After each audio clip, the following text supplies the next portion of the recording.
जय हिंद दोस्तों। Welcome to UP insights.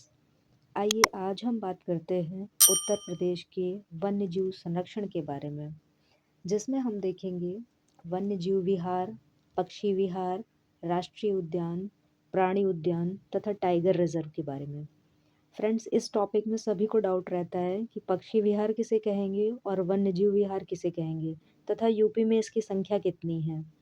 आज के बाद से आपको इस टॉपिक में कोई भी कंफ्यूजन नहीं रहेगा।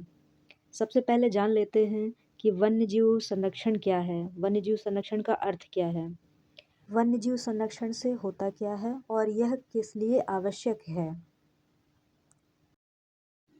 वन्यजीव संरक्षण का अर्थ है वन में रहने वाले जीवों को उनके जीवन यापन हेतु सुरक्षित वातावरण उपलब्ध कराना। उत्तर प्रदेश में 1956 में वन्य जीव संरक्षण हेतु संगठन की स्थापना की गई थी। साथ ही 1972 में वन्य जीव संरक्षण अधिनियम भी बनाया गया। बात करें राष्ट्रीय उद्यान की, तो उत्तर प्रदेश में इसकी संख्या सिर्फ और सिर्फ एक है, जिसे दुधवा राष्ट्रीय उद्यान के नाम से जाना जाता है। इसकी स्थापना 1977 में लखीमपुर खीरी में की गई थी। पहले इसे ही दुधवा पक्षी विहार के नाम से जाना जाता था। 1968 में पीलीभीत के बॉर्डर पर तथा लखीमपुर खीरी में इसे स्थापित किया गया था। बात करें प्राणी उद्यान की, तो इनकी संख्या उत्तर प्रदेश में सिर्फ और सिर्फ 3 है, जिसमें से पहला है कानपुर नगर में, दूसरा है लखनऊ में तथा एक नया और बनाया गया है जो कि गोरखपुर में है, जिसका नाम है अशफाक उल्ला खां प्राणी उद्यान। नेक्स्ट है टाइगर रिजर्व्स। टाइगर रिजर्व की संख्या उत्तर प्रदेश में 5 है, जिसमें से पहला है Dudhwa tiger reserve. Dudhwa tiger reserve इस राज्य का सबसे पुराना टाइगर रिजर्व है, जिसकी स्थापना 1987 में की गई थी। यह एक प्रमुख टाइगर रिजर्व है जो लखीमपुर खीरी में स्थित है। दूसरा है पीलीभीत टाइगर रिजर्व, जो कि पीलीभीत और शाहजहांपुर जिले के बीच में स्थित है। इस टाइगर रिजर्व ने 4 वर्षों में बाघों की संख्या दोगुनी करने के लिए अंतर्राष्ट्रीय स्तर पर एक पुरस्कार भी जीता है। तीसरा है अमनगढ़ टाइगर रिजर्व। यह बिजनौर जिले में स्थित है। इसका मूल रूप से नाम पहले जिम कॉर्बेट राष्ट्रीय उद्यान हुआ करता था। यह पहले उत्तराखंड के अलग होने से पहले जिम कॉर्बेट राष्ट्रीय उद्यान का हिस्सा था, लेकिन अब इसे न्यू कॉर्बेट टाइगर रिजर्व या अमनगढ़ टाइगर रिजर्व कहा जाता है। चौथा है रानीपुर टाइगर रिजर्व, जो कि चित्रकूट में स्थित है। यह उत्तर प्रदेश का चौथा तथा बुंदेलखंड का पहला टाइगर रिजर्व है। अगला है पांचवा सोहेलवा वन्यजीव अभ्यारण्य। वैसे तो ये वन्यजीव अभ्यारण्य है, लेकिन इसको भी टाइगर रिजर्व का दर्जा दिया गया है और इसे टाइगर रिजर्व के तौर पर ही विकसित किया जा रहा है। यह श्रावस्ती और गोंडा तथा बलरामपुर जिलों में फैला हुआ है। अभी तक आपने देखा एक राष्ट्रीय उद्यान जिसका नाम था दुधवा राष्ट्रीय उद्यान, 3 प्राणी उद्यान जो कि कानपुर, लखनऊ और गोरखपुर में थे, और 5 टाइगर रिजर्व। अब बात करते हैं वन्यजीव विहार की। तो उत्तर प्रदेश में इनकी संख्या कुल 11 है, यानी उत्तर प्रदेश में कुल 11 वन्यजीव विहार हैं। सबसे पहले बात करते हैं चंद्रप्रभा, जो कि चंदौली में स्थित है। यह उत्तर प्रदेश का सबसे पुराना वन्यजीव विहार है। इसकी स्थापना 1957 में की गई थी। दूसरा है किशनपुर दुधवा राष्ट्रीय पार्क, जो कि लखीमपुर खीरी में स्थित है।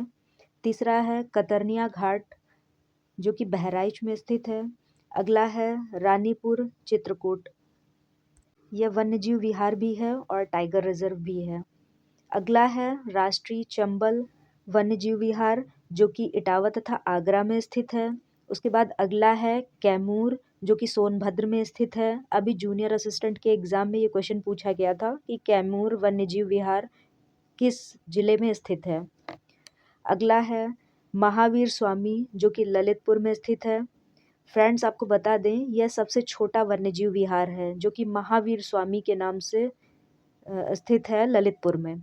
अगला है सुहागी बरवा, जो कि महाराजगंज में स्थित है। नेक्स्ट है सुहेलवा, जो कि श्रावस्ती, बलरामपुर और गोंडा में स्थित है।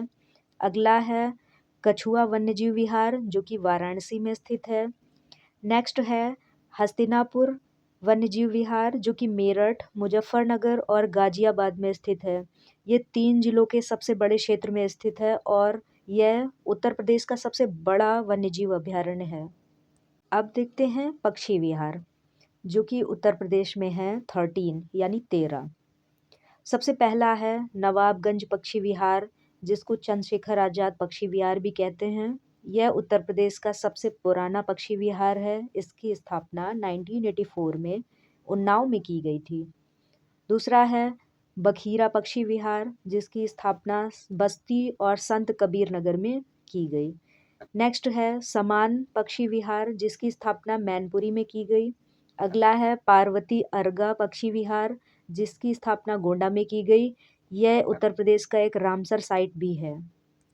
नेक्स्ट है विजय सागर पक्षी विहार, जो कि महोबा तथा हमीरपुर में स्थित है।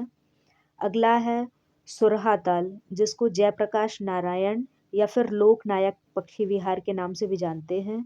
यह बलिया में स्थित है। फ्रेंड्स, यहाँ पर एक क्वेश्चन पूछते हैं।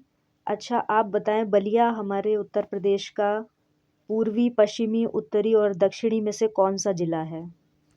अगला है लाख बेहोशी पक्षी विहार, जो कि कन्नौज में स्थित है। यह उत्तर प्रदेश का सबसे बड़ा पक्षी विहार है। अगला है बी आर अम्बेडकर, जिसको बेती ताल के नाम से जाना जाता था। अब इसका नाम चेंज करके कर दिया गया है बी आर अम्बेडकर पक्षी विहार, जो कि प्रतापगढ़ में स्थित है। अगला है सांडी पक्षी विहार, जो कि हरदोई में स्थित है। नेक्स्ट है समसपुर, जो कि रायबरेली में स्थित है। अगला है सूर सरोवर पक्षी विहार, जो कि आगरा में स्थित है। उसके बाद नेक्स्ट है पक्षी विहार हमारा ओखला, ओखला पक्षी विहार, जो कि गाजियाबाद तथा गौतम बुद्ध नगर में स्थित है। नेक्स्ट है हमारा पटना पक्षी विहार। यह उत्तर प्रदेश का सबसे छोटा पक्षी विहार है। इसको भी अभी रामसर साइट्स में शामिल किया गया है। यह एटा में स्थित है। अब देख लेते हैं वन्यजीव संरक्षण से जुड़े कुछ इम्पोर्टेंट फैक्ट्स, जो कि एग्जाम में अक्सर पूछ लिए जाते हैं। संपूर्ण विश्व के कुल सारसों का 40% अपने उत्तर प्रदेश में पाया जाता है। मतलब जो हमारा राजकीय पक्षी है सारस, इसका दूसरा नाम है क्रोंच। ये हमारे संपूर्ण विश्व के कुल सारस जितने पाए जाते हैं, उनमें से 40% सिर्फ और सिर्फ अपने उत्तर प्रदेश में पाए जाते हैं।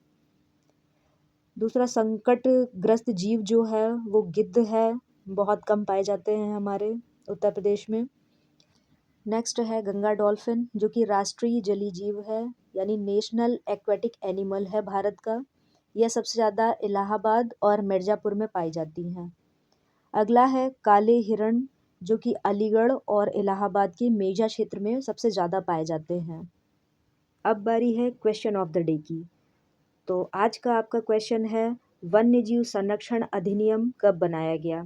आपके ऑप्शन हैं 1956, 1972, 1977 एंड 1973, जिसका जवाब आपको कमेंट बॉक्स में देना है।